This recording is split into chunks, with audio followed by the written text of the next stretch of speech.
ఓడ సీజుపై ఉత్కంఠ, పవన్ ఆదేశాలపై అధికారులు మల్లా గుల్లలు.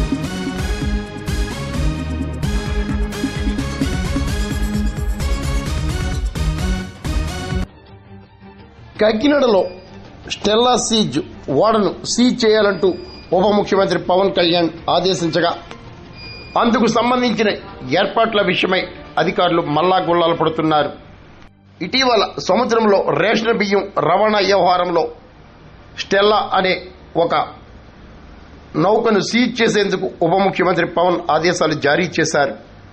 నౌకలో స్మగ్లింగ్ వస్తువులు ఉంటే మినహా కస్టమ్స్ కు మాత్రం నౌకను సీజ్ చేసే అధికారం లేదన్నది బహిరంగ రహస్యమే.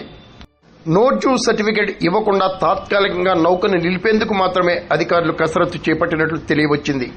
స్టెల్లా నౌక సీజ్ పై రాష్ట్ర వ్యాప్తంగా ఉత్కంఠ ఏర్పడింది. వేచి చూద్దాం.